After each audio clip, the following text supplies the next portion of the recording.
Good morning po. Buong danon po. Napakaaga ko kasi may activity ang lahat ng principal ng NCR nagaganapin sa Pasig. Tanghalang Pasigenyo. Ano yan, lahat ng principals nandun. Ito yung orientation meeting para doon sa reforms for the school year 2026-2027. So, ang aga kanina, nakita ko na yung mga post ni Sir Benjo Basas, no? At yung post din ng ibang teachers group pertaining to aral. Kasi this school year, nasa class program, nasa school program na regular yung aral. Doon kasi sa class program, although hindi nga siya sinama doon sa regular class hours ng mga bata, sa regular class schedule ng mga guro.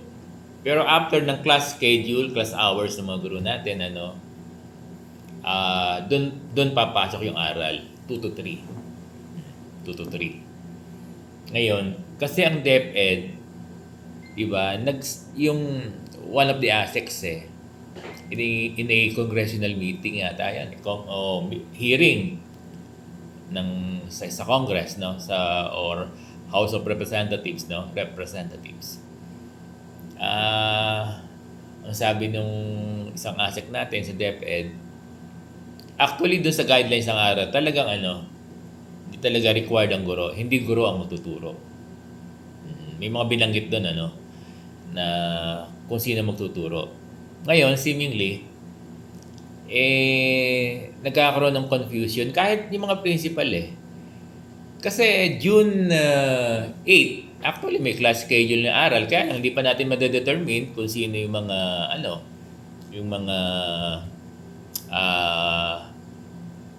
i-consider natin ng mga estudyante sa aral. Pero yung mga nag-early, katulad ngayon, magkakaroon ng early assessment ng reading and ng math. Pwede yung mga incoming 7 kasi kasi may mga tawag dito, nung enrollment nila, nag-conduct na sila ng reading test. Nag-conduct na ng reading test, reading evaluation sa mga bata sa grade 7. Kaya most probably, ang sinasabi ni Sir Bong, June 8, pwede na rin pwede na mag-start yung aral. Kasi actually, nasa schedule na yung aral Nasa schedule na yung aral. Kasama yung aral after the regular class. Kung June 8 mag-start na yung aral. Kung may na-determine na yung mga school na students o undergo aral, particular in reading, mag-uumpisa na yan ng June 8. Kaya lang hindi pa natin alam kung hindi pa dapat nag-hire na ngayon, kumukuha na as a preparation. Kung naghahanda na yung mga teachers for the coming school year 2026-2027, dapat yung mga aral tutors kinukuha na rin. Ano ba, i-hire o papaano po ba? Alabangan na natin kasi kung i-hire, babayaran sila. Dapat nagre-recruit na. Kaya lang anong sasabihin natin sa mga aral tutors? Na maraming gusto, kaya lang gusto may bayad.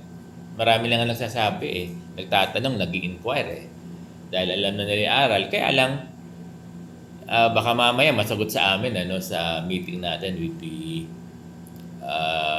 with our, kasi may bisita kami, may mga speaker kami na ASEC, and USEC. Mamaya, baka ipaliwanag nila doon.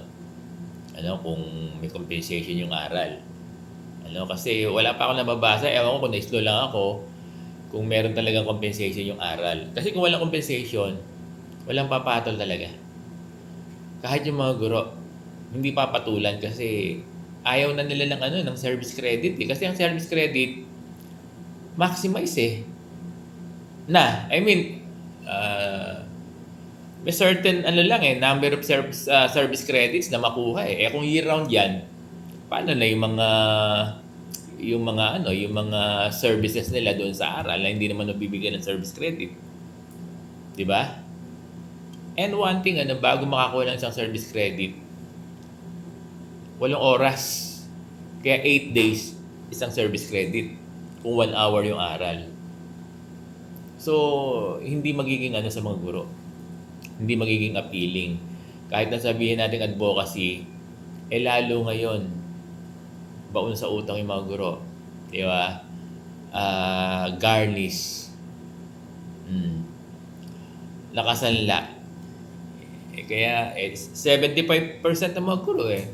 So, ibig sabihin, sa isang school, pumasok pa tuloy sa parang nalalayo ka ng serbong. Hindi, sinasabi ko lang, kasi sa aral, maaring well-motivated yung mga teachers natin dun sa academic hours nila. No?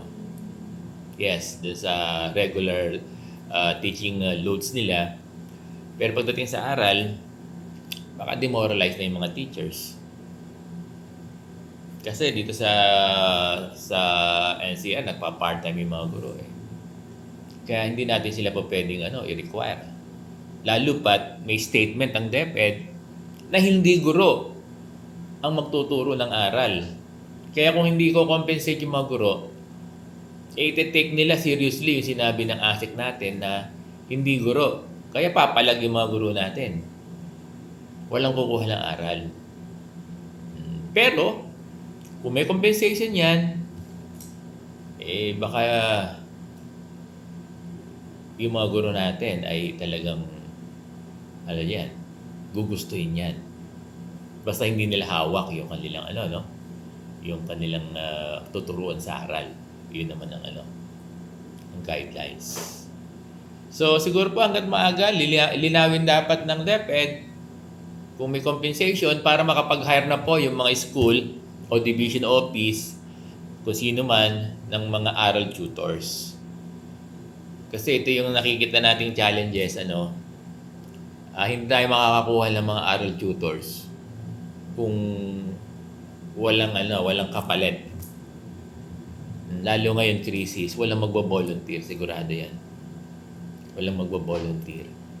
At ang isa pa, dapat wag per hour. Pero sana kung mas malaki per hour, okay lang.